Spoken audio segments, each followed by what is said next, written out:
dari air laut. Air laut ini airnya pekat atau encer? Pekat. Berarti pekatnya termasuk hipertonis. Berarti air laut ini pekat atau hipertonis. Nah, yang di dalam sel itu kan ini air teh di lingkungan. Berarti yang di luar adalah hiper apa hipo? Hiper karena air laut. Berarti yang di luar ini adalah hiper. Nah, kalau yang di dalamnya berarti hipo. Hipo itu adalah encer. Kalau hiper pekat. Nah, terus air itu dari encer ke pekat. Encer ke pekat itu keluar apa masuk? Encer ke pekat keluar.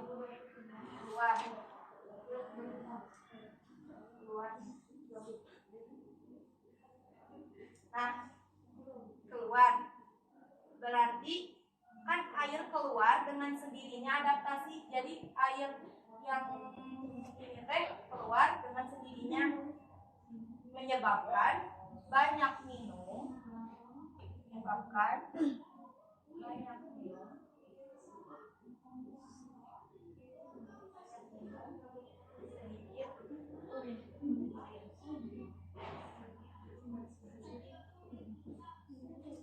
Nah, urin ini bersifat pekat.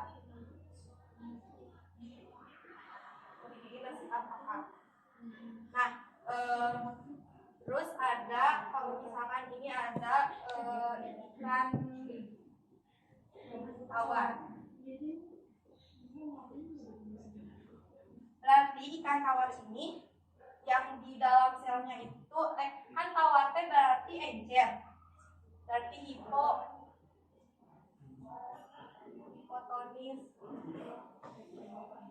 Nah, berarti yang di luar hipo,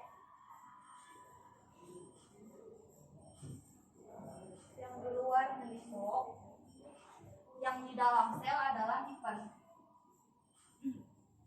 Nah, ini adalah rangkaian kebalikan dari ini.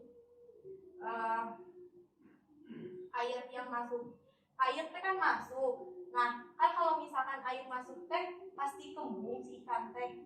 Nah, supaya tidak kembung, air ini banyak mengeluarkan teh kan ini teh berarti masuk. Airnya teh masuk. Nah, supaya tidak kembung ikan ini, maka harus ada yang keluar kan? Nah, supaya tidak kembung, maka si ikan ini banyak mengeluarkan urin.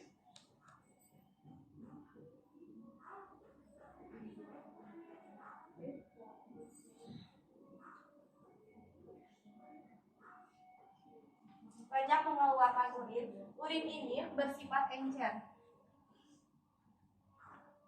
dan sedikit minum.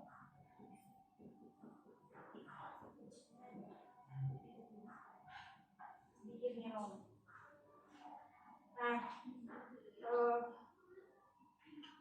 langsung ke yang bagian aduk. Pilihannya, penyataannya.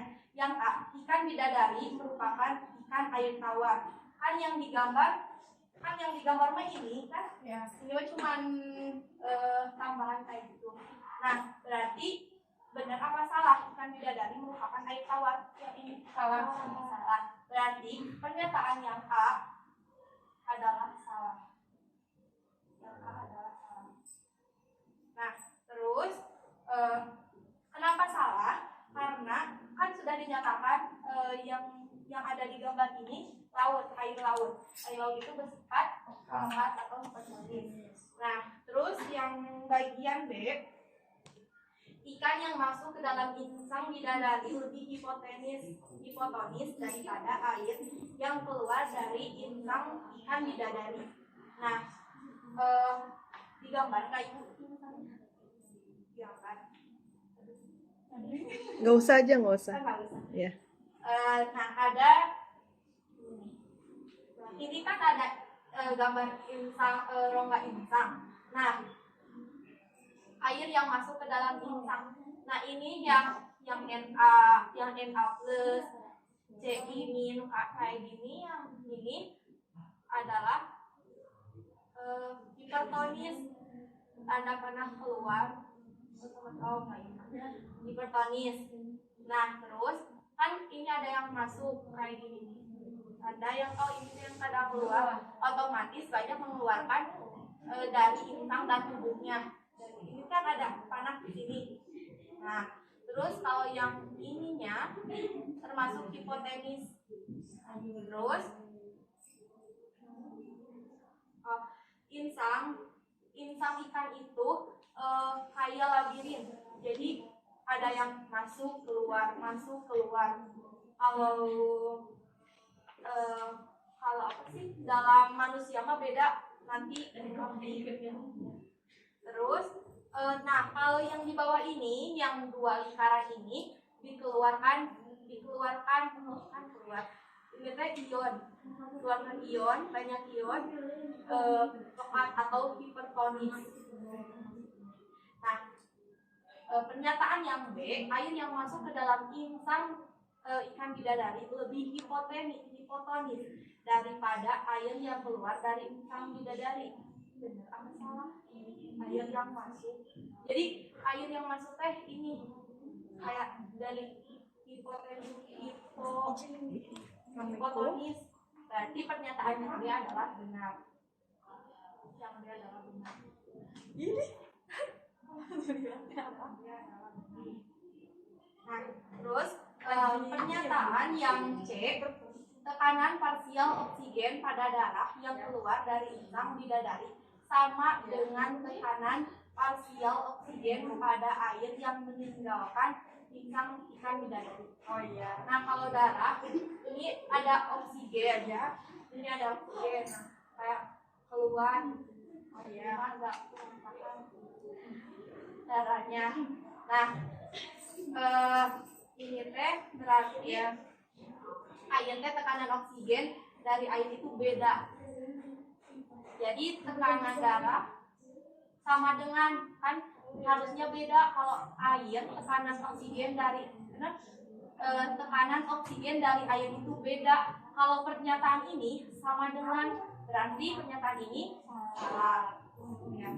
Nah terus ada pernyataan berarti yang C itu salah. Terus yang D itu jika dibandingkan dengan pertukaran gas di paru-paru manusia, pertukaran gas di insang lebih ikan bidadari lebih efisien. Jadi gini lihatnya kan insang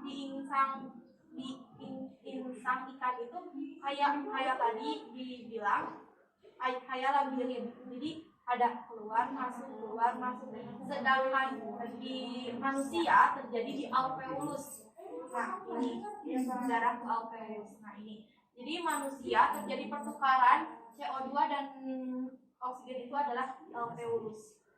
Nah jadi lebih efisien di insang apa di manusia, apa ikan? Berarti di insang atau di ikan. Nah karena kan di ikan mah ada kayak gini kan, kalau di manusia mah langsung gitu ya, ini mah langsung ke air kan, yang dua masih kayak gitu. Nah jadi yang di ini teh kayak ada dua cara. Nah jadi intinya yang D ini jadi benar karena lebih efisien di ikan, di insang daripada pertukaran gas di paru-paru manusia. Mengenai soal KSN nomor 26. Soalnya Barik mempelajari fungsi masing-masing tubulus pada ginjal mamalia. Ia mengisolasi ginjal dan merancang percobaan seperti pada gambar. Bisa dilihat gambarnya. Sebelumnya saya akan jelaskan terlebih dahulu mengenai proses pembentukan urin. Proses pembentukan urin itu terbagi menjadi 3 tahap. Yang pertama tahap filtrasi atau tahap penyaringan darah yang terjadi di glomerulus. Pada tahap filtrasi ini menghasilkan urin primer. Yang kedua yaitu tahap reabsorpsi atau tahap penyerapan kembali yang terjadi di tubulus contortus proximal. Di tahap reabsorpsi ini menghasilkan urin sekunder. Yang terakhir yaitu tahap aumentasi atau tahap penambahan zat sisa seperti zat urea menghasilkan urin yang sesungguhnya. Bisa lihat ke tabel. Ada jenis zat, ada cairan masuk, dan ada cairan keluar. Ada Na, glukosa, asam amino, dan lain-lain. Bisa dilihat, Na yang asalnya 5+ menjadi 4+, glukosa yang asalnya 4 menjadi habis, asam amino yang asalnya 4 menjadi habis. Kita dapat simpulkan dari tabel ini bahwa ini adalah proses reabsorpsi atau proses penyerapan. Tadi proses reabsorpsi ini terjadi di tubulus contortus proximal. Iya, jadi ini terjadi di tubulus contortus proximal. Kita bisa langsung ke A.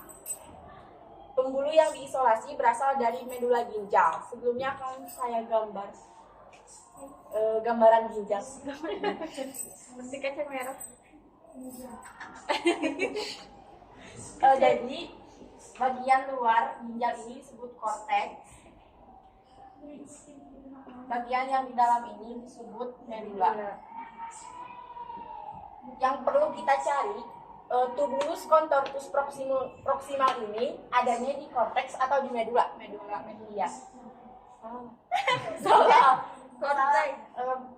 Yang ada di medula ini cuma ada lengkung Henle.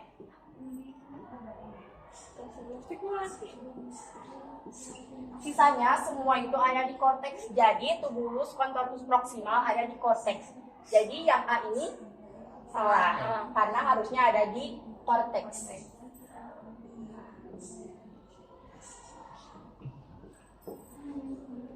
Yang B, pada pembuluh tersebut terjadi reabsorpsi air. Kita lihat di tabel emang nggak ada air, tapi di tabel ada ion. Contohnya Na+. Na+ tadi diserap, asalnya 5 jadi 4. Na+ juga sifatnya menarik air. Na+ diserap, Na+ juga menarik air, otomatis air juga diserap sama Na+. Jadi pada pembuluh tersebut terjadi reabsorpsi air, itu betul karena tadi Na+ menyerap air, jadi adanya reabsorpsi.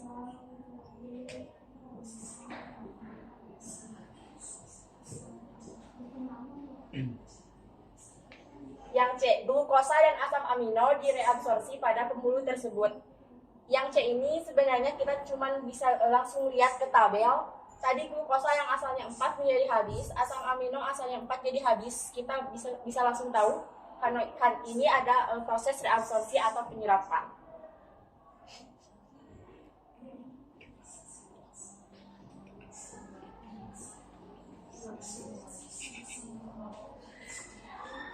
D. Aktivitas pada pembuluh tersebut diatur oleh hormon ADH. Sebenarnya jika kita tahu letak hormon ADH itu ada di mana, kita bisa langsung jawab yang D ini benar atau salah. Tapi akan saya jelaskan. ADH itu singkatan dari antidiuretik hormon, berfungsi untuk mengatur kadar air di dalam urin. Jadi ADH ini letaknya ada di tubulus distal dan di kolotipus, bukan di tubulus proximal. Jadi bisa langsung tahu ADH ini kan adanya di tubulus distal, bukan di tubulus proximal. Jadi yang D ini salah.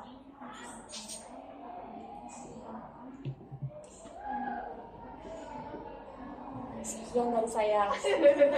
Pil KB merupakan alat kontrasepsi yang mengandung estrogen dan progesteron. Pil KB bekerja dengan cara mengubah kondisi hormonal yang berkaitan dengan siklus reproduksi.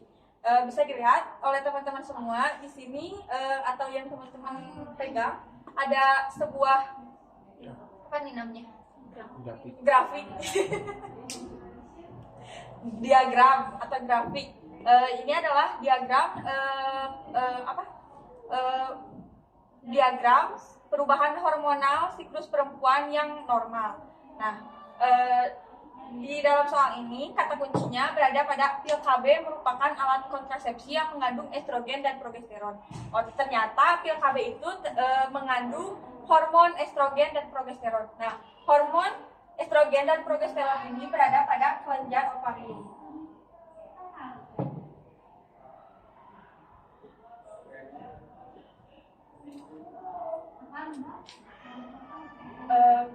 Yaitu kelenjar hormon estrogen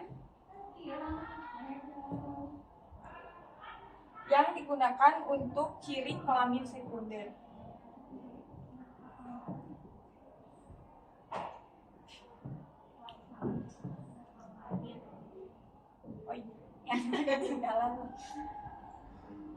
Ciri kelamin sekunder itu kalau kan cuma ada pada perempuan ya, kalau kelenjar ovarium ini salah satunya yaitu menstruasi atau tumbuhnya payudara dan lain-lain. Contohnya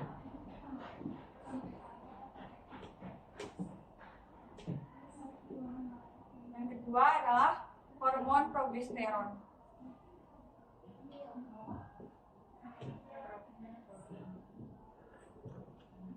Digunakan pada saat wanita hamil.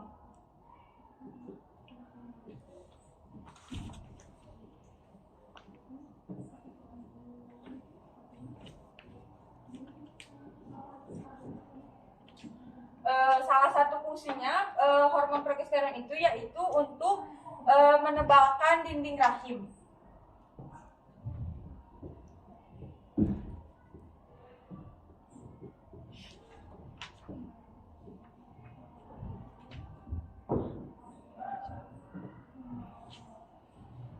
Atau disebut dengan endometrium.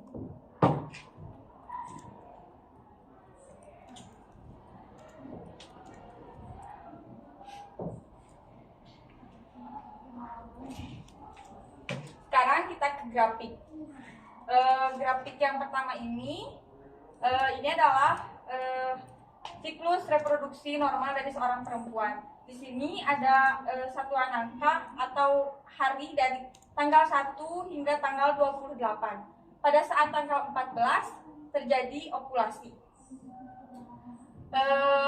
Di diagram bisa dilihat bahwa yang paling tinggi itu adalah hormon progesteron, yang kedua paling tinggi yaitu estrogen, dan yang ketiga adalah LH, dan yang keempat adalah FSH.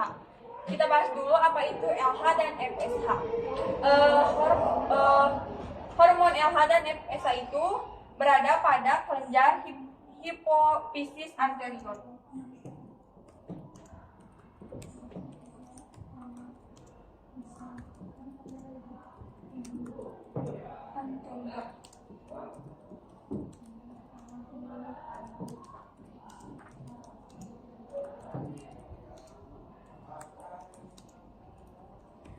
Itu ada hormon LH.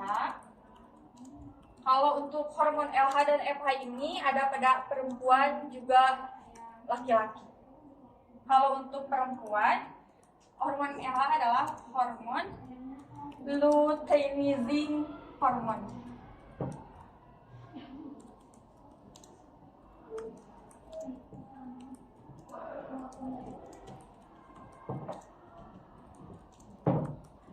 Untuk perempuan, untuk memicu ke ovarium.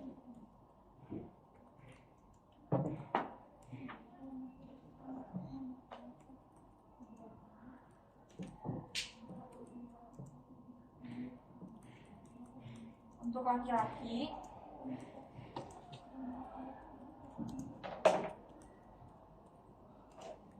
memicu testis.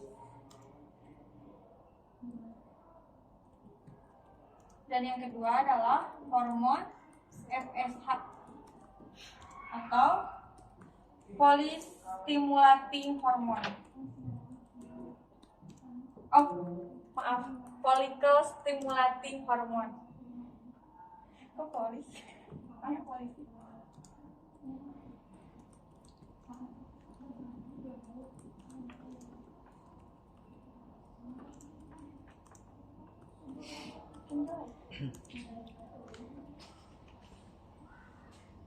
Di perempuan digunakan untuk pembentukan ovarium atau disebut dengan oogenesis.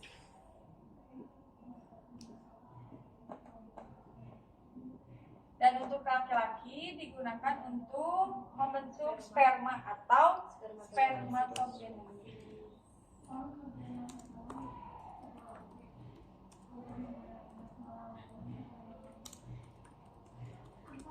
Langsung aja ke pernyataan yang A. Pil KB menyebabkan hipofisis anterior menerima umpan balik negatif atau negatif feedback yang direspon dengan menurunkan sekresi FSH dan LH. Di sini pil KB menyebabkan hipotesis anterior menerima umpan balik negatif. Kalau hipotesis interior itu adalah kelenjar. Jadi hipotesis anterior adalah kelenjar yang menghasilkan LH dan FSH.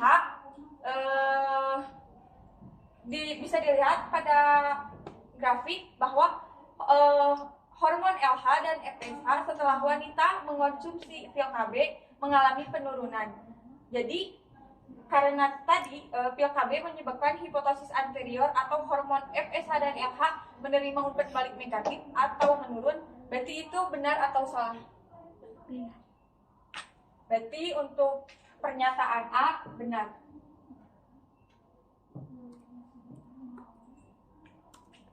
Sekarang yang B. Pil KB mengakibatkan ovulasi secara prematur. Kalau ovulasi itu apa sih? Subur, masa atau pelepasan sel ovum yang siap dibuahi. Oke. Kita jelaskan dulu. Pil KB mengakibatkan ovulasi secara prematur.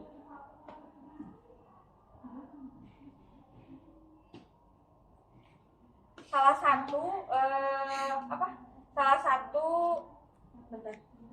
Nyari kata udah aku bingung ngomongnya apa. Salah satu terjadinya ovulasi itu karena adanya hormon LH dan FSH. Nah, saat wanita mengkonsumsi pil KB, ternyata hormon LH dan FSH-nya itu menurun. Berarti wanita itu tidak mengalami ovulasi. Jangankan prematur mengalami ovulasi saja tidak. Berarti pernyataan yang B ini salah atau benar? Salah.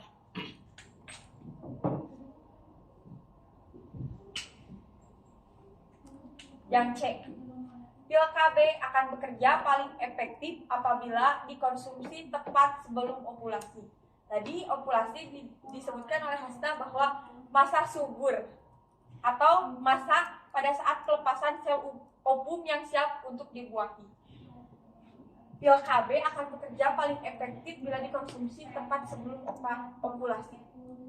Masa ovulasi itu terjadi pada hari ke-14 setelah hari pertama haid terakhir. Kalau seorang wanita itu haid atau menstruasi pada tanggal 1 hingga tanggal 5. Nah, berarti dari tanggal 1, berarti pas tanggal 14 itu adalah masa ovulasi atau masa subuhnya seorang wanita. Siklus menstruasi yang normal bagi wanita yaitu adalah 28 sampai 35 hari. Nah, hal yang ini adalah pil KB akan bekerja paling efektif apabila dikonsumsi tepat sebelum ovulasi.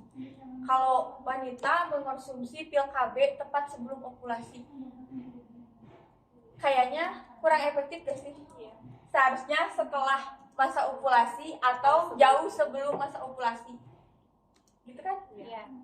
Nah, berarti pernyataan yang C itu benar atau salah? Salah.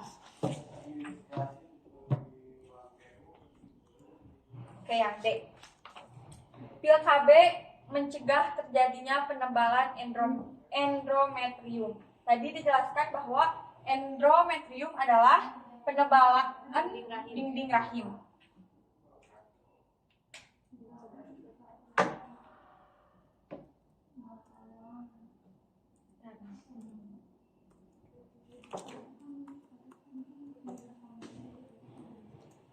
mencegah terjadinya endometrium. Oke.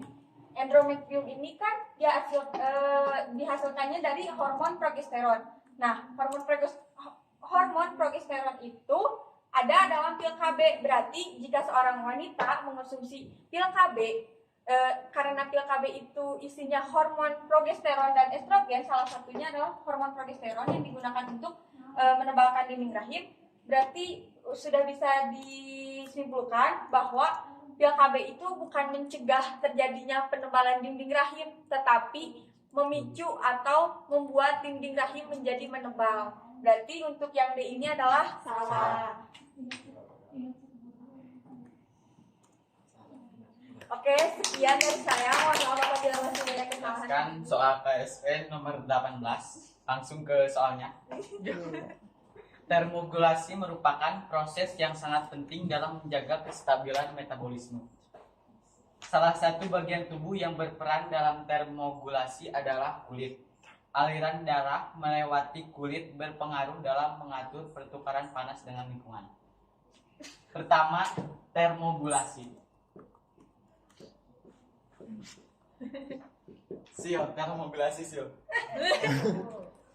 Coba jelaskan sendiri. Pertama termo artinya suhu. Gulasi artinya pengaturan atau perubahan.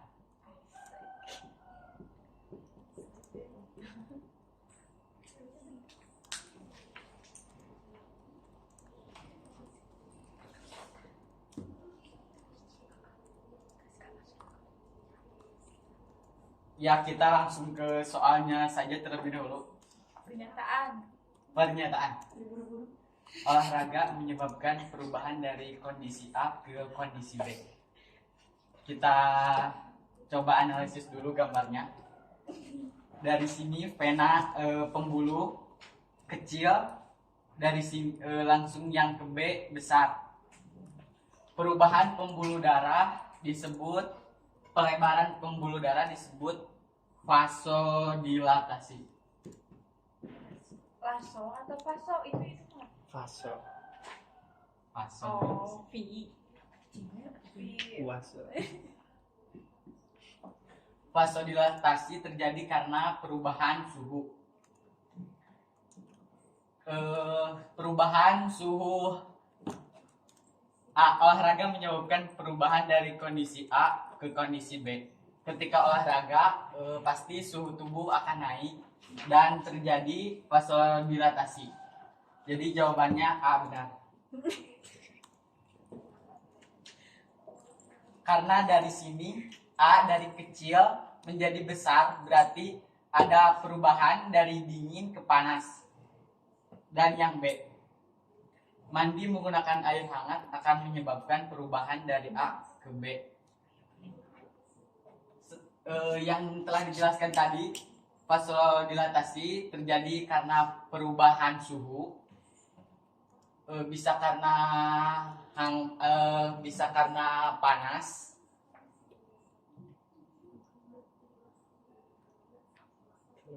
Kalau mandi menggunakan air hangat akan menyebabkan perubahan dari A ke B.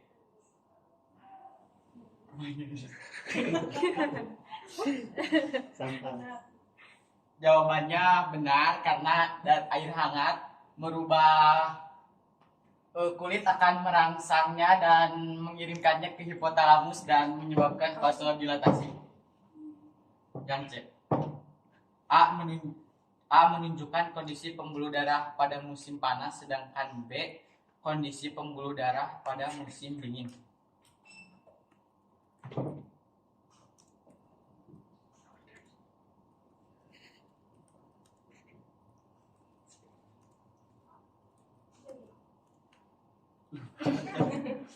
Ayo Reja, Lupa. semangat. Itu pinjam kasar tuh. Langsung sok. Cek dulu. Kita pinjam kasar.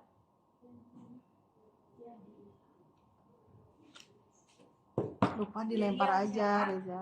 Bisa di kan A menunjukkan kondisi pembuluh darah musim panas. Nah kan ini sudah diketahui kan yang bagian Mana A yang dingin? yang panas. Gitu. Salah jadi.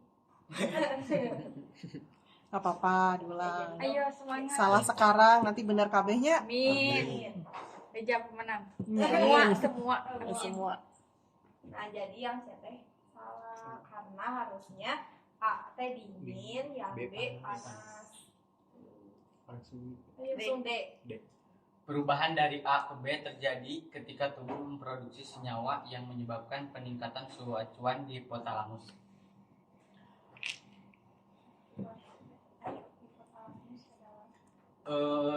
Di sini kan A itu panas, B dingin. Berarti D itu terjadi pada kondisi dingin.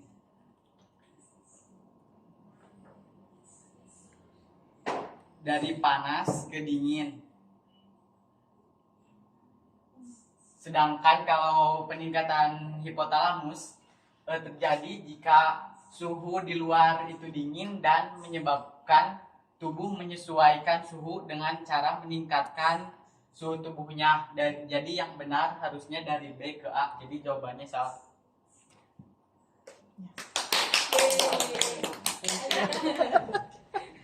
Reja kalem ayo Reja kunaon. Sedih. Ayo, Suhu tubuh panas mengeluarkan keringat. Mengenalkan ilmu biologi. oh Reza, iya Za, iya Za, iya Za. Minum dulu ya. Minum. Yang lainnya ambil, dan nu mangke. Sok ambil. Yuk. Baik, jadi di sini saya akan menjelaskan kembali materi yang sebelumnya sudah kita bahas, yaitu tentang anatomi dan fisiologi hewan. Nah, di sini lebih tepatnya saya akan menjelaskan kembali nomor 18 dan mungkin sampai C karena yang D-nya kurang paham. Oh iya, nanti dilempar aja. Nah, di sini disebutkan termogulasi merupakan proses yang sangat penting dalam menjaga kestabilan metabolisme tubuh. Salah satu bagian tubuh yang berperan dalam termogulasi adalah kulit. Aliran darah melewati kulit berpengaruh dalam mengatur pertukaran panas dengan lingkungan. Nah, di sini termogulasi. Termo artinya suhu dan gulasi adalah pengaturan. Jadi termogulasi adalah pengaturan suhu.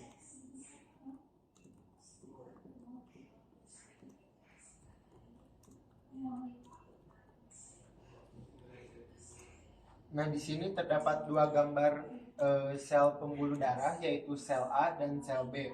Nah, sel A bisa disebut sel pembuluh kecil pada saat dingin, dan sel B bisa disebut sel pembuluh darah melebar pada saat panas. Langsung saja kita ke pernyataan yang A. Di sini dikatakan bahwa olahraga menyebabkan perubahan dari kondisi A ke B. Contohnya saja, misalnya ketika kita sedang melakukan olahraga, tubuh kita pasti akan merasakan capek, dan pasti juga ketika kita capek akan merasakan panas pada tubuh kita. Nah, ketika tubuh kita merasakan panas, sel pembuluh darah kita akan berubah menjadi melebar, dari asalnya kecil menjadi melebar. Jadi pernyataan untuk yang A, olahraga menyebabkan perubahan dari kondisi A ke B adalah benar.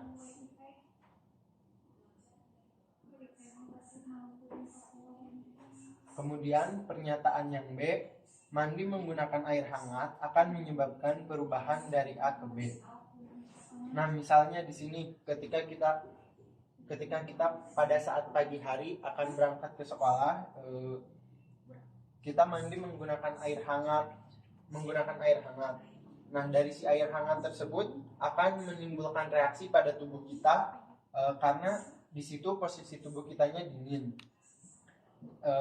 Nah, reaksi yang diberikan pada tubuh kita yaitu panas. Tapi panas tersebut terjadinya di luar tubuh kita. Tapi sel pembuluh darah juga akan melebar. Nah, oleh karena itu pernyataan yang B juga benar.